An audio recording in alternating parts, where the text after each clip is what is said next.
예, 영상으로 예배하는 성도님들도 주 안에서 평안하시길 바랍니다. 네, 감사합니다.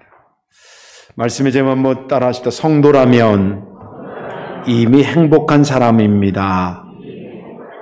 아멘. 믿음 되길 바랍니다. 어떻게 다들 행복하시죠?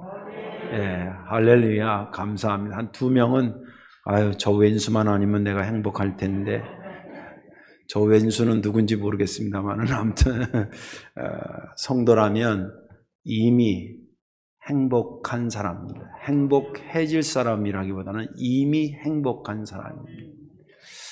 화성에서 목회할 때 어느 날 새벽기도 끝나고 집에 와서 잠깐 쉬는데 급하게 전화가 한 통 왔습니다. 저희 집사님 남편인데 목사님 왜 그러냐니까 제 집사람이 지금 애를 낳다가 아무래도 병원에서 안 되겠다고 큰 병원으로 가라 그래서 지금 큰 병원으로 옮겨가고 있습니다. 목사님 기도해 주십시오. 아주 애절하게 전화가 왔어요. 사실은 이분은 1년에 절기 때 정도 교회에 오셨던 분인데 그 전화는 아주 믿음 좋은 장로님 같은 전화를 걸으세요. 아무튼 그래 전화를 끊고 알겠다고 그리고 이제 가만히 있으니까 이게 도저히 가만히 있을 수가 없더라고요. 그래서 저희 집사람과 같이 이제 그 큰 병원을 찾아갔습니다. 아직도 잊어버리지 않는 거가 그 분만실을 이제 찾아갔는데 제가 이제 계단을 이렇게 올라갔는데 그 분만실 앞에 유리문을 이렇게 돼 있잖아요. 그 앞에 이 남편이 고개를 이렇게 떨구고 제가 옆에서 봤으니까 알죠. 떨구고 그 문만 가만히 쳐다보고 있는 거예요. 야, 진짜 초라하더라고요. 그 부인이 들어가긴 들어갔는데 자기도 상태가 안 좋은 상태에 들어갔는데 이제 이게 빨리 연락이 안 오고 그러니까 이제 이렇게 목을 빼고 있는 거예요. 그래서 내가 성도님 하고 이렇게 가서 이렇게 하니까 내가 걸어온지도 모를 정도로 넋이 나가 있어요. 그러니까 깜짝 놀래요. 아이고 목사님 어떻게 오셨냐고. 그래서 도저히 안 되겠어 궁금해서 왔다고 그랬어요. 그랬더니 그 어떻게 된 거냐 그랬더니 제가 이제 의학적인 건 잘 모르잖아요. 근데 아무튼 아이를 출산하다가 얘가 어떻게 뭐 안에서 뭐가 이상이 된지 산모가 이상이 된지 아무튼 좀 안 되겠다 그래가지고 빨리 큰 병원을 가서 그 수원에 그 빈센트 병원이라고 대학병원 큰 병원이 있습니다. 그걸로 이제 막 왔다는 거예요. 그 들어갔는데 지금 아직 그 소식은 없고 지금 자기도 기도하고 있는 중이라고 그래요. 그래서 알겠다 그러고 이제 손잡고 같이 기도하고 저도 좀 기다렸는데 애가 들어가자 나오는 게 아니었나 봐요. 한참인데도 연락이 없어가지고 더 이상 있을 수가 없어서 저랑 저희 집사람 이제 다시 오면서 애기 저기 되면 연락해달라고 이제 그리고 집에 왔습니다. 그리고 이제 한참 지난 다음에 아이 낳았다고 아들 낳았다고 막 이러면서 전화 왔어요. 그 집에 아들 낳으려고 그렇게 목을 빼고 있다 난 거니까 그러다가 뭔 일이 날 것 같으니까 얼마나 긴장했겠어요. 바라던 아들이라도 아니면 모르겠는데 아들인 줄 알았거든요. 그러니까 막 그렇게 한 거예요. 그 이제 애를 낳고 이제 산모도 이제 간하고 이제 며칠 지내서 와서 한두 주 뒤에 이제 만났는데 그 산모 집사님이 그래요. 자기도 애를 낳긴 낳는데 얼마나 아프고 힘들겠어요. 그런 중에서도 자기 아픈 것보다는 애가 잘 돼서 나와야 되는데 뭐 막 하는데 애가 나오는데 뭐 어떻게 하는데 막 숨을 안 쉰다고 막 이러고 막 한참 그랬대요. 그러다가 어떻게 하더니 어느 간호사가 그랬대. 자기 이제 누워 있는 거죠. 근데 숨 쉰다. 그러면서 막 그러더라는 거예요. 그때 애가 이제 우는 소리가 나고 그랬대. 그러니까 그때가 막 왔다 갔다 한 거예요. 생명이 왔다 갔다 한 상태였었던 거죠. 그래가지고 이제 그러니까 산모가 그 얘기를 듣는 여러분 심정을 한번 생각해 보세요. 막 숨 안 쉬네 막 이러다가 나중에 숨 쉰다 이러니까 얼마나 왔다 갔다 했겠어요. 그래서 이름을 지어달라 그래서 내가 너 죽을 뻔하다가 살아서 하나님한테 찬송드리라 해서 기쁠 희자에다가 길을 찬자 해가지고 희찬이라고 이름을 지어줬어요.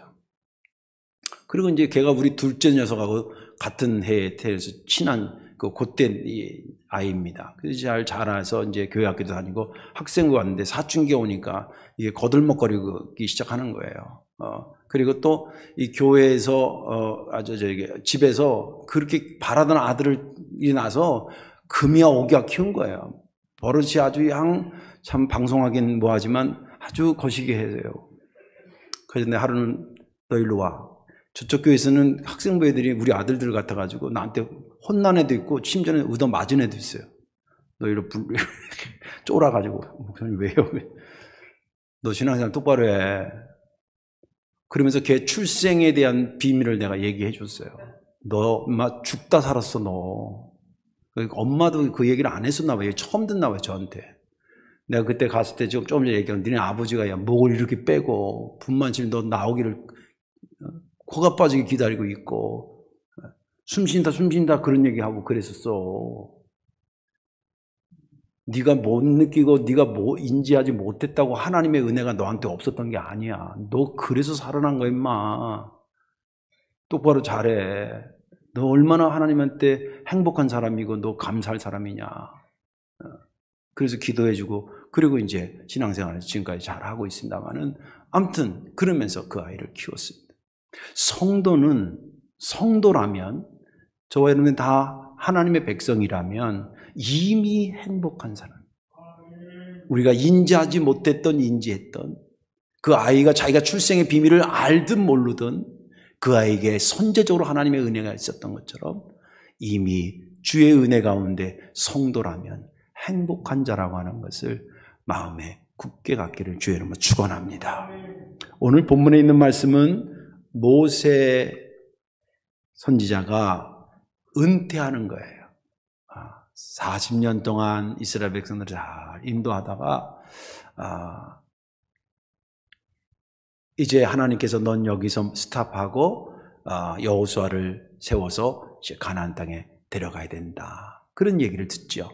그러고 나서 자기가 이렇게 보니까 40년 동안 하나님께서 이스라엘 백성들한테 쏟아부으신 그 정성과 그 능력과 그 관심과 사랑을 자기 혼자만 알고 있기에는 너무나 가슴 벅찰 정도로 컸던 거예요. 그래서 이 전체 읽지는 않았습니다만 33장 처음에 보면 12지파마다 다 축복합니다. 루벤 지파야 너희는 이렇구나. 왜냐하면 40년 동안 봤으니까 그것도 그 사람들도 대충 알잖아요. 너희들이 이렇게 하지만 또 혹은 이런 것이 부족하지만 하나님께서 너희들이 이렇게 해서 내가 이렇게 복되게 될 거야. 유다 지파야 너희 이렇게 하지만 하나님이 너 도와줘서 이렇게 복되게 할 거야.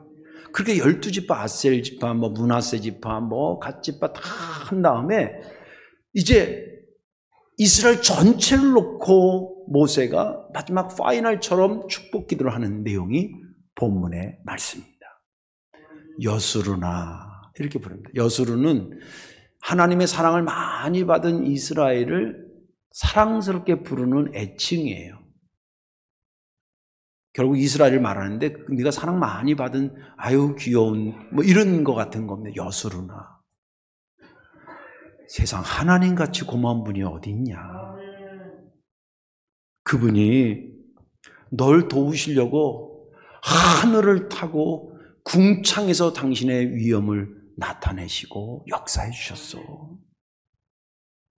그래서 그분이 너를 도우려고 네가 피난처가 필요할 때 피난처로 역사해 주셨고 네가 밑으로 한 조금씩 빠지려고 할 때 그분의 영원한 팔을 네 발밑에다 집어넣어가지고 너를 딱 받쳐줬어. 이게 힘이에요. 그걸 우리로 가져오면 어원이 변천된 게 믿음이에요. 믿음의 어원이 힘이 밑에서 받쳐준다 그 뜻이에요. 네가 쑥 빠지려고 그럴 때 우리가 살다 보면 그럴 때 있잖아요. 한도 끝도 없이 내가 내려간다는 느낌, 빠져든다는 느낌. 그때 그러지 말라고 밑에서 탁 받쳐주신 그분이 하나님. 세상 그런 분이 어디 있냐. 그분이 너희들을 인도해서 이제 야곱의 샘, 이것은 가나안 땅이 있거든요. 야곱의 샘으로 인도하고 아침 이슬이 내리고 그리고 곡식과 새 포도주가 있어서 안전하게 기거할 수 있는 그곳으로 너희를 인도하실 것이다. 이스라엘아, 너처럼 행복한 사람이 어디 있니? 너처럼 하나님의 구원의 은혜를 많이 받은 민족이 세상 어디 있냐? 그분이 너에게 역사하셔서 너의 영광의 칼도 되시고 너희가 누구한테 공격받을 때 방패도 되어주시고 너희가 나가 승리하고 그들의 높은 것을 밟을 수 있도록 인도해 주시니 너희야말로 그 은혜를 받는 정말 행복한 사람 아니냐. 비록 나는 너희들과 같이 가지 못하지만 내가 확언컨대 내가 40년 동안 겪었던 하나님 너희들 데리고 반드시 들어가게 하실 거고 지금 약속하신 것처럼 반드시 너희들을 안전하게 복되게 인도하실 것이다. 그러니 이미 너희는 행복한 사람이로다. 이게 본문의 말씀이에요. 저는 지난 주간에 이 본문을 보면서 다 은혜가 됐지만 특별히 29절이 은혜가 됐습니다. 29절을 읽으면서 너, 내 이렇게 그 2인칭이 몇 개 써있나 한번 세어보세요. 29절 이스라엘이여 너는 행복한 사람이로다. 여호와의 구원을 너같이 얻은 백성이 누구냐. 그는 너를 돕는 방패시요 내 영광의 칼이로다. 내 대적이 내게 복종하리니 내가 그들의 높은 곳을 밟으리로다. 한 문장에요. 너라는 단어를 7번을 써요. 그게 제게 그렇게 은혜가 됐어요. 이건 뭐냐면 하나님의 온통 관심이 지금 너한테 쏠려 있다 이 말이에요. 그러니 네가 행복한 사람 아니건 누구냐는 거예요. 그런 얘기예요. 그러면서 한편 생각에 애굽에서 종살이하던 그들이 저렇게 하나님의 은혜로 온통 관심을 받고 행복한 사람이라면 하나님의 아들 독생자 예수 그리스도를 통해서 구원받은 나와 우리 교회 교인들도 행복한 사람 아니겠나 그런 생각으로 이어지면서 제게 은혜가 됐습니다. 오늘 말씀에 저와 여러분들이 은혜 받으시고 조금이라도 나는 불행하다 생각하지 마시고 나는 주의 은혜 가운데 행복한 사람이었구나. 이미 나는 행복한 사람이구나. 라는 확신이 더 견고히 들기를 주님의 이름으로 축원합니다. 왜 성도라면 이미 행복한 사람일까요? 그 첫째는 든든한 하나님이 계시기 때문입니다. 든든한 하나님이 계시기 때문에. 오늘 본문 26절에 보면 여수르니요 하나님 같은 이가 없도다. 그가 너를 도우시려고 하늘을 타고 궁창에서 위엄을 나타내시는도다. 이렇게 되어 있습니다. 하나님을 소개하고 있는데 하나님은 뭐라고 소개를 하고 있냐면 하늘을 타고 다니시고 그리고 궁창에서 당신의 위엄을 나타내시는 분으로 표현하고 있습니다. 잘 들으세요. 이거는 약간의 은유법을 사용한 거지 과장법이 아닙니다. 과장법은 손오공이 구름 타고 다녔다는 게 과장법이에요. 그러나 하나님께서 하늘을 타고 다니시고 구름 가운데 궁창 가운데 구름이라는 의미인데 궁창 가운데 당신의 위엄을 나타내신다는 것은 은유법이지 과장법이 아니에요.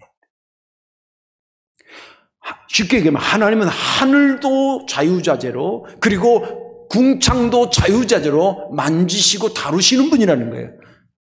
그 의미는 창조주 하나님이다 그 뜻입니다. 절대 능력의 하나님이다. 근데 상대적으로 우리는요 피조물이기 때문에 우리가 하늘을 내 마음대로 만질 수 없고요 궁창을 내 마음대로 좌지우지할 수가 없습니다. 구름이 끼면 구름 낀 대로 구름 꼈구나 그런 걸로 알아야 되고 비가 오면 하늘에서 비가 오면 하늘에서 비가 오는구나로 알아야지 비를 멈추게 하거나 구름을 거치게 하거나 그럴 수 있는 사람은 아무도 없습니다. 오늘 아침에 오는데 날씨가 꾸물꾸물하죠, 그죠? 좀 이럴 때는 해도 좀 쨍쨍해서 추운데 좀 이렇게 어깨 필 수 있도록 좀 온기 좀 이렇게 해야 되는데 구름 좀 이렇게 좀 제거되도록 우리 장로님들 좀 기도하고 오지 그랬어요.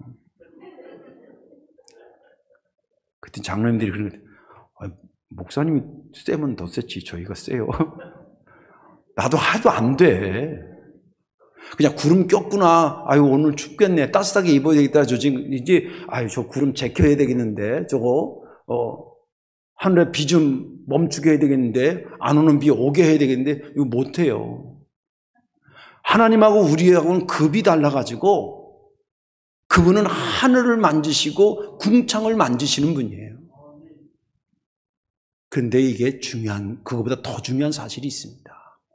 여러분들 하늘을 만지고 구름을 좌지우지한다는 게 보통 능력이 아니잖아요. 근데 그 보통 능력을 지금 어디다 초점을 두고 있다는 거예요. 그걸 어디다 지금 쓰고 있다는 거예요. 26절에 그걸 말하기를 이렇게 말하고 있어요.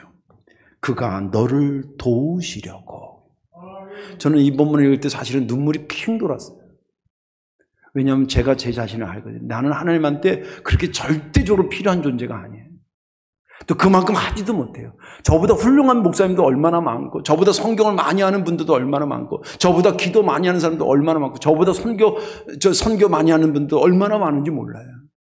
그런 의미에서 보면 내가 내 역량을 하지만 하나님한테 불효한 자식은 아니지만 그렇게 절대적으로 어마어마한 자식은 아닌데 하나님께서 나 같은 것을 돕기 위해서 구름을 움직이고 하늘을 움직이신다는 거예요.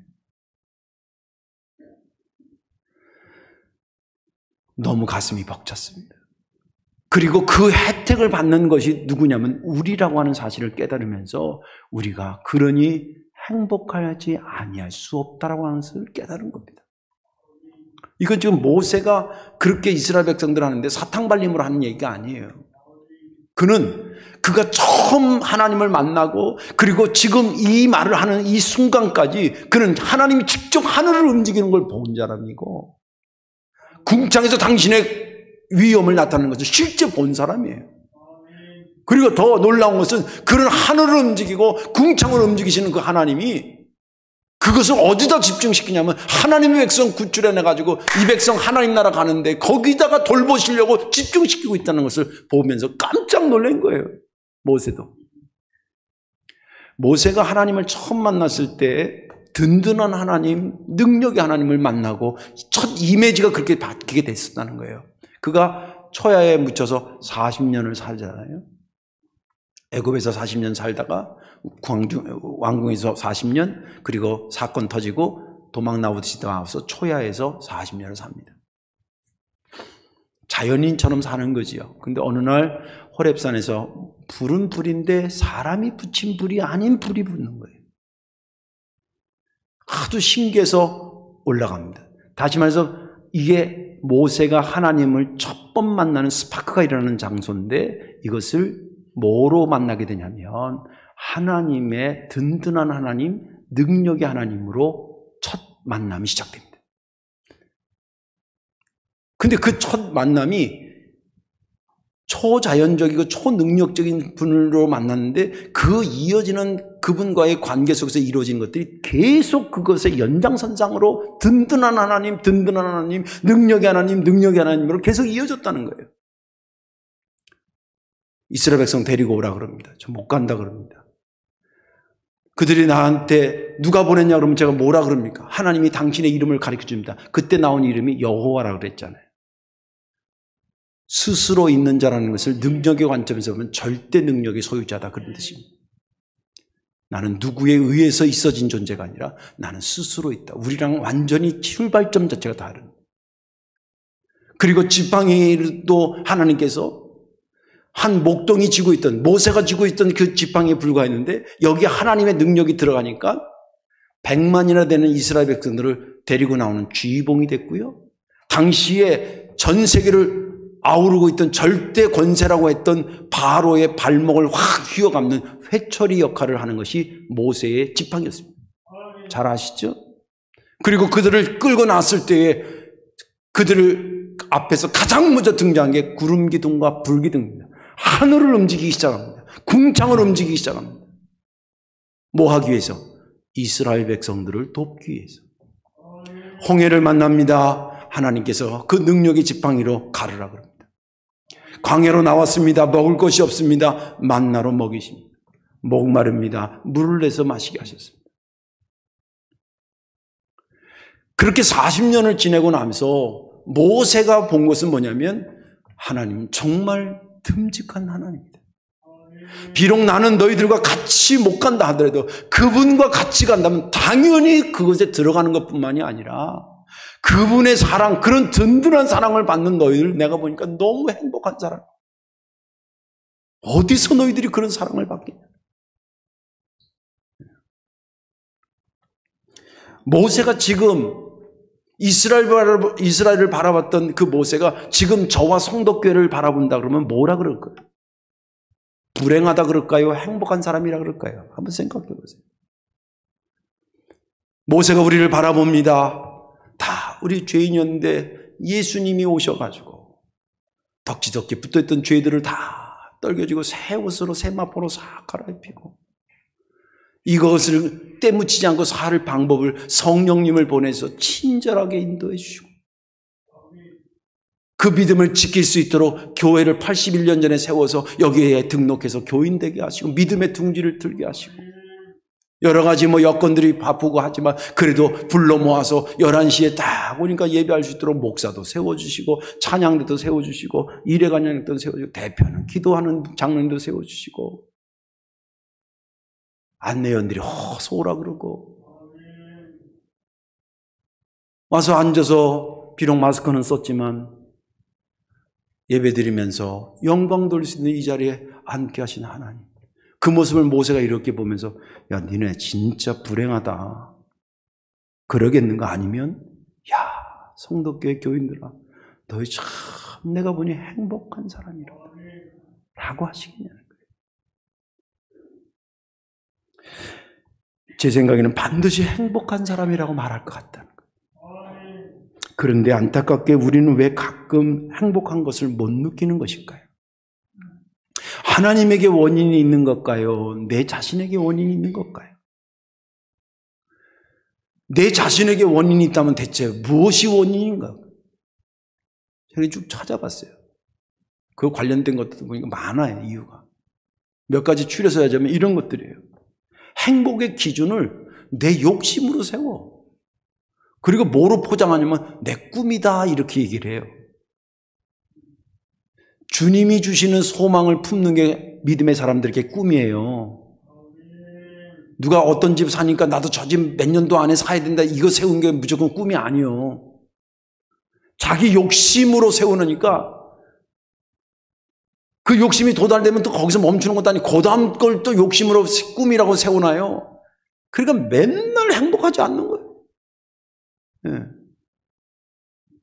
또 한 가지는 뭐냐면 다른 것과 자꾸 비교하는 거예요. 왜 다른 남편하고 내 남편을 자꾸 비교하는 거예요. 내 남편이 좀 적게 보러 오면 적게 보러 오는 거로 사는 거지. 더 보러 오는 아무게 내 동창네 그 남편은 엄청 보러 온다는데 우리 남편은 왜 그러냐고. 왜 비교하는 거예요? 왜? 그러면 안 돼요.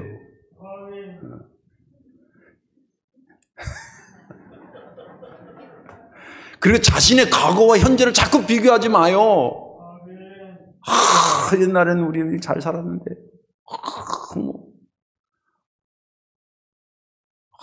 옛날에는 피부도 팽팽하고 주름도 없었는데. 주름이 늘어. 아니, 그 나이 들면 당연히 생기는 거예요. 자연스럽게 받아들이세요, 자연스럽게. 너무 비교하지 마세요. 하나님 다 독특하게 다 세워놨으니까 이것으로 이렇게 사는 게 영광 돌리는 거예요. 또 한 가지는 내가 가만히 생각해 보니까 하나님께서 그 모든 은혜를 엄청난 은혜들을 거저 주시니까 맨날 거저 받으니까 이게 무슨 싸구려인 줄 아는 것 같아요. 안 그런 거예요. 내가 우스갯소리를 여러 번 했잖아요. 여러분들 하나님이 여러분들 편한 잠 주무시게 잠 설치면 기분 나쁘잖아요. 몸찌뚱하잖아요. 근데 편안한 잠을 주무시게 해 지구를 어저께 한 바퀴 돌렸다니까요. 안 믿으려고 그래. 지구 돌리는 게 이게 쉬운 일입니까? 우리가 힘쓰면 기계 가져오면 지구 돌릴 수 있어요? 아이 그 목사님 그 무식한 소리 하지 마세요. 천체가 이렇게 돼가지고 그 천체를 누가 만드신 거예요? 난 그거 가끔 제가 보거든요. 유튜브 같은 데서 천체에 대한 비밀 뭐 이런 거 보면 물론 과학적인 어프로치를 하고 그러지만 거기서 그 사람들이 뭘 놓치는지 뭐 이런 거 좀 보면 정말 신비덩어리예요. 어떻게 저렇게 만드셨을까 세상에.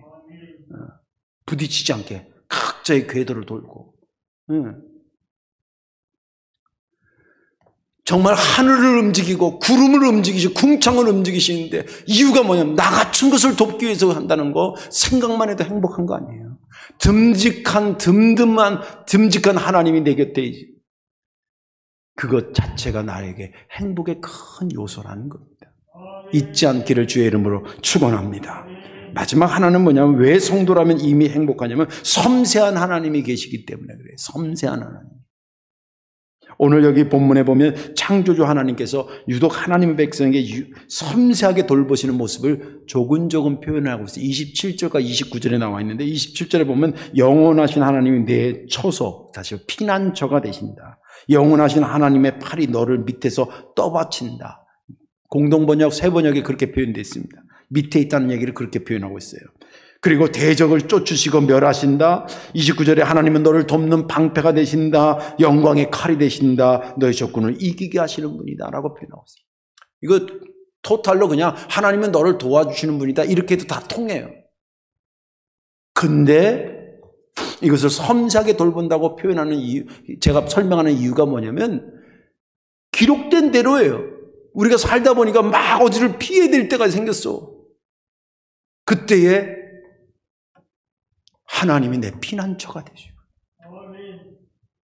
살다 보니까 아까도 말한 거 밑으로 확 빨려 내려가는 것 같은 절망감이 올 때에 내려가지 마. 그리고 나를 밑에서 받쳐주시고,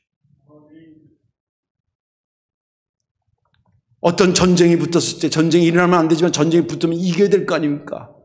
내가 열악할 때 주님이 나의 장군이 돼서 이기게 하시고, 저들이 공격할 때 막아줄 방패가 되어주시기도 하고, 내가 공격해야 될 영광의 칼이 되어주시기도 하고. 이 중요한 것은 뭐냐면 그때그때마다 피난처가 필요할 때는 피난처로, 받침대가 필요할 때는 받침대로, 칼이 필요할 때는 칼로, 방패가 필요할 때는 방패로, 이겨야 될 때는 이김으로, 그때그때 성경에 말하는 때를 따라 돕는 은혜처럼 그렇게 역사하셨다는 거예요. 중요한 것은 이러한 섬세한 돌봄이 어디서부터 오냐는 거예요. 나 같은 것에 대한 관심과 사랑에서 온다는 거예요. 예를 들어 보면 이런 겁니다. 아기가 울잖아요. 저는 아기가 울면 야 크게 우네, 조금 우네, 작게 우네 이런 것만 구분하지. 근데 엄마는 안 그래요. 애가 울면 아이고 이 녀석 똥 쌌나 보다. 그럼 여지없이 기저귀에 똥 싸겠어요. 애가 울면 아이고 배고픈가 보다. 그러면 젖먹이는 딱 새까맣게 빨아먹어요. 예? 아이고 울면 아이고 이 녀석 졸린가 보다. 조금 안아주면 커서 잠들어요. 똑같은 울음인데 왜 나는 크다 작다만 알아듣는데 엄마는 이런 의미 저런 의미로 듣냐. 뭐의 차이예요? 청력의 차이예요? 관심의 차이예요. 하나님이 이럴 때 이렇게 저렇게 저렇게, 그것은 그렇게 도와주셨다는 사실도 중요하지만 그것이 어디서부터 오냐는 거예요. 나 같은 것에 대한 지대한 관심에서 온다는 거예요. 하나님이 우리를 향한 그 사랑에는, 섬세함에는 지나칠 정도로 섬세해요. 우리가 조직신학 같은 걸 연구하면 하나님에 대한 존재 구조에 대해서 뭐라 그러냐면 삼위일체라 그럽니다. 삼위일체. 왜 그렇게 존재하냐고 우리가 따져들 수는 없어요. 왜? 하나님은 그렇게 존재하시는 분이기 때문에. 그런데 우리를 돌보신다는 관점에서 제가 보니까 삼위일체라고 하는 것은요, 우리를 섬세하게 돌보시는 구조로 되어 있어요. 성부 하나님의 주된 사역은 우리를 만드신 분입니다. 우리를 하여금 살게 하시는 생명 주신 분입니다. 생명을 거둬가실 때, 나를 하나님 나라 가게 하실 때 모든 역사의 주관자가 성부 하나님이십니다. 내가 오늘 이 자리에 있게 한 것 성부 하나님의 역사인 겁니다.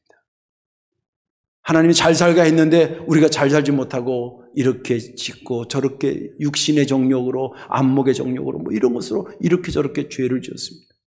더러워졌어요. 나를 갖다 깨끗하게 당신의 피로 씻어주신 분이 누구냐면 예수님이에요. 아까도 우리가 한 것처럼 그렇게 깨끗하게 씻어준 나를 이제 더 이상 죄짓지 말고 바르게 살아라. 그리고 손잡혀 주신 분이 보혜사, 성령님이 보혜사잖아요. 보혜사, 나의 영원한 상담자가 되신 그분이 내 곁에 서서 내 손잡고 나의 인생의 길을 걸어가게 하시는 성령 하나님이에요. 성부 하나님은 성부 하나님대로 나를 도와주시고, 성자 예수님은 성자 예수님대로 나를 도와주고, 성령 하나님은 성령 하나님대로 나를 도와주고, 이분이 한 마음으로 도와주고 있어요. 그게 삼위일체예요.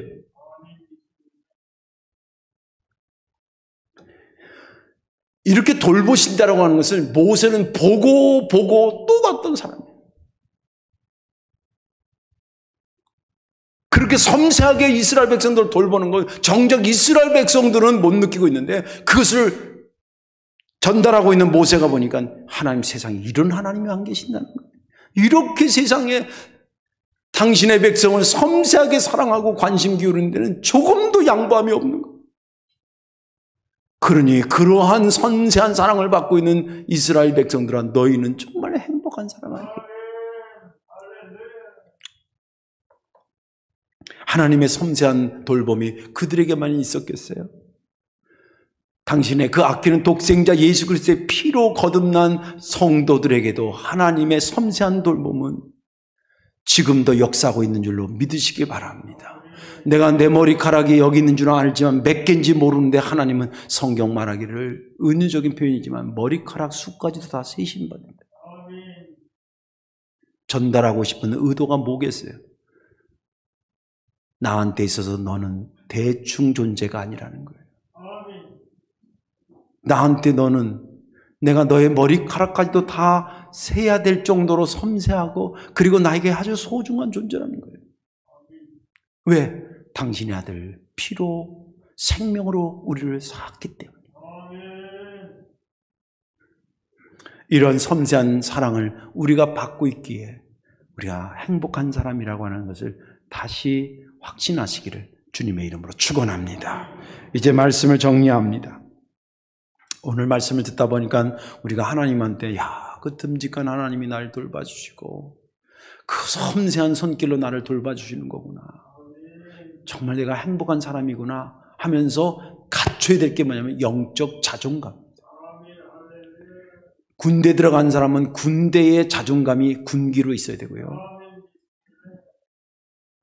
학교에 들어간 사람은 학교에 자부심을 가지는 학풍을 가져야 되고요, 대한민국에 사는 사람은 내가 대한민국 국민이라고 하는 자부심이 있어야 이 나라의 삶이 즐거운 겁니다. 성도, 믿음의 삶, 뭐에서부터 출발하냐면 내 영적인 자존감에서부터 시작하는 겁니다.